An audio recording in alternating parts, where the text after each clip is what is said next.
up, everybody? This is the Run with Manny Wilson. I'm here with a special guest, Ellis Bobbitt. He's here to help me debate some of these NBA topics. Go ahead and say something. Hey, what's going on, y'all? That's good. All right, so we're going to get into this first topic. Jimmy Butler. Jimmy gets buckets. He do get buckets. I like Jimmy Butler. He one of the best shooting guards in the league, in my opinion. But him going to the 76ers, he was just traded from the Timberwolves.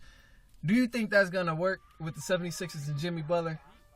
I think it will. I think him being in a new space and just the positivity there for him, I think it's time for him to, turn a new leaf. He'll become more like a veteran on the team, too, because you got all those young guys, so somebody they can look up to. Hopefully their games can mesh together, like him and Ben Simmons,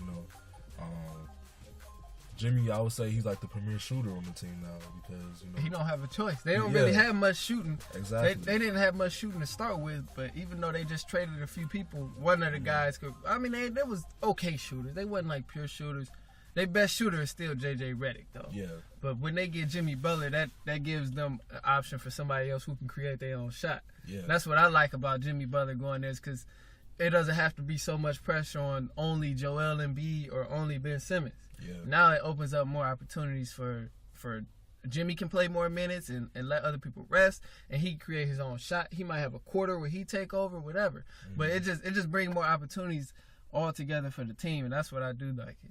Yeah, for sure. I think Boston definitely got a contestant in the East now. Oh, the East is loaded. The East is actually it's pretty competitive in the East. Yeah, it's looking better than it has in the past few years. Yeah, past few years, people was clowning the Eastern Conference, saying there's only one team, one dominant team, and it was usually whatever team LeBron was on. But he wasn't. The teams he was playing against wasn't fully together yet. Now, if LeBron was still on Cleveland and he had to get through the East, now it would be way tougher because everybody is good. You got the Bucks, Pacers, Celtics. Philly just got so much better because of Jimmy Butler. That's gonna help them come playoff time.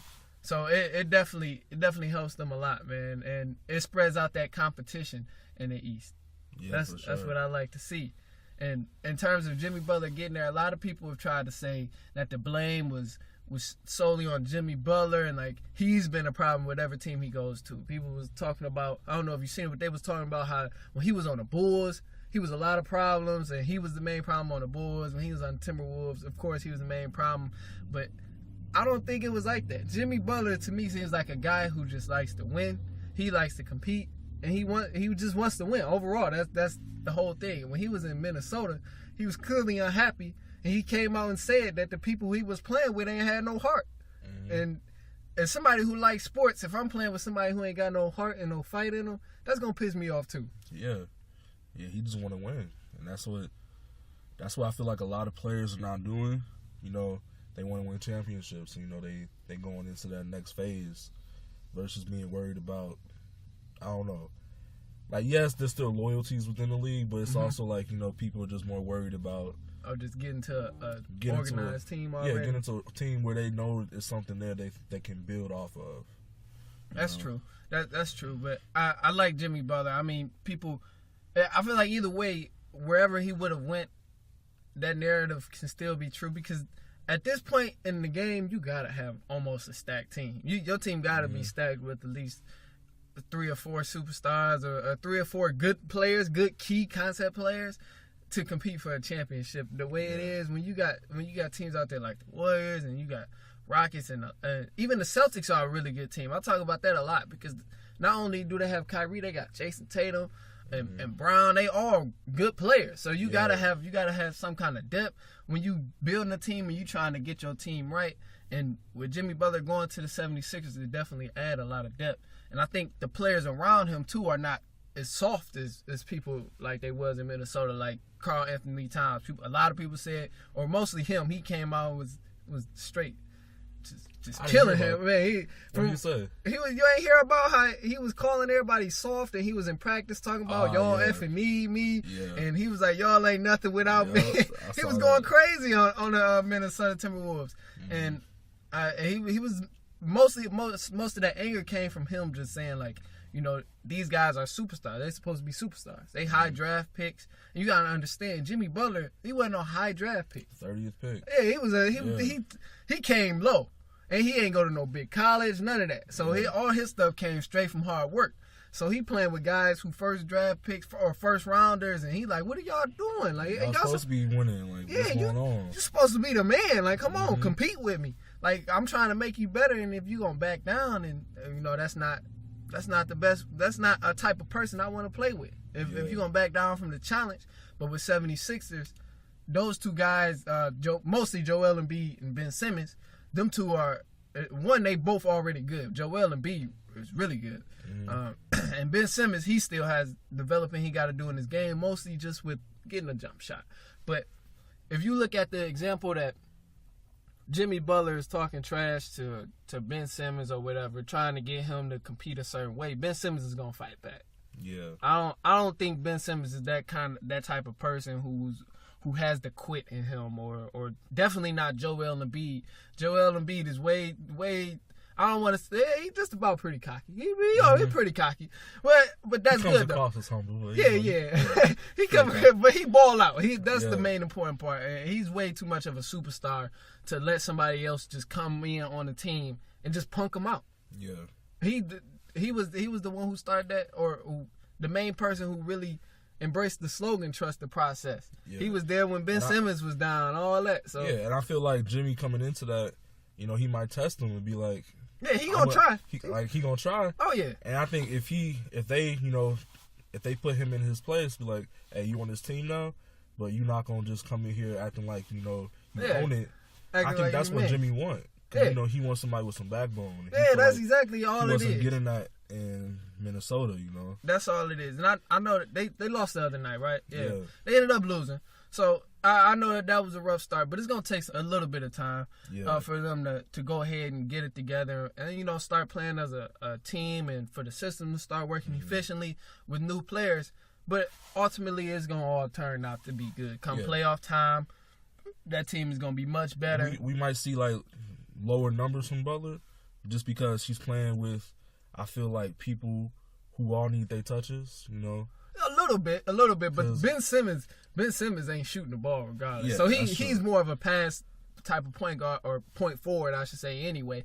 So he gonna pass, but I noticed in the game the other day that Joel Embiid was he was knocking Trays down. He was knocking them down, man. Yeah, big fella.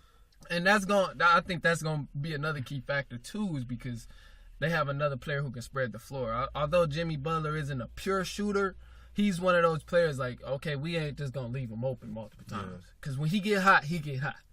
He start making shots when he get hot. So he's still one of them players like, okay, we going to run out there and contest the shot.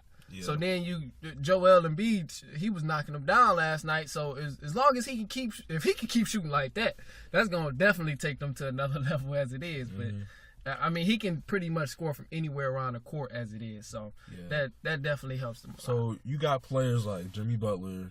You got players, James Harden, who start off on the bench. Now they're like superstars. Right. Well, yeah, he did. Yeah, so that's true. Yeah, they both, Jimmy Butler, he was back in 2011 when D Rose was MVP. Butler was on the bench, Yeah, that's true. And then it wasn't until D Rose went down when Jimmy Butler started giving his buckets. Yeah, and it was exactly the same with Harden almost, because Harden came off the bench for a minute.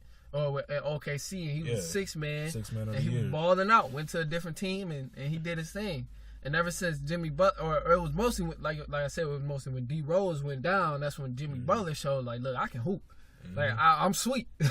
And then it just was so on and so on. And went to a different team. Things didn't work out. For Philly, things didn't work out. If things don't work out in Philly, that's what I meant. I'm sorry. If things don't work out in Philly, is the blame gonna go directly on Jimmy Butler because of the past? I don't think so. He came to help the team, and I guess if he can't fully succeed in that, it's a team effort. You got to remember that. It's everybody collectively. They all, depending on everybody, is how the season will go. You know? I mean, behind the scenes stuff, so locker room presence, things like that stuff definitely has an impact. So, in that way, I feel like he can affect it, Yeah, that's true.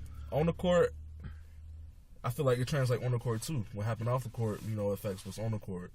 So in my opinion, I hope things work out. I definitely hope things work out. But if things was to somehow not go as planned with 76ers, get out first round against whoever, I don't think he'd receive all the blame.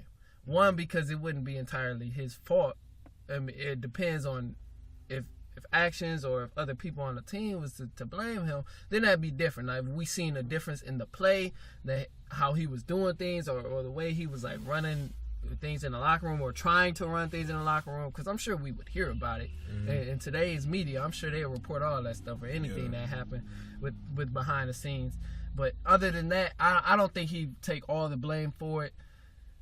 I do expect them to go further in the playoffs. I had them probably in the same predicament as last year, getting put out second round. Okay. Against the Celtics maybe. Okay. But now I definitely see them being able to compete with the Raptors.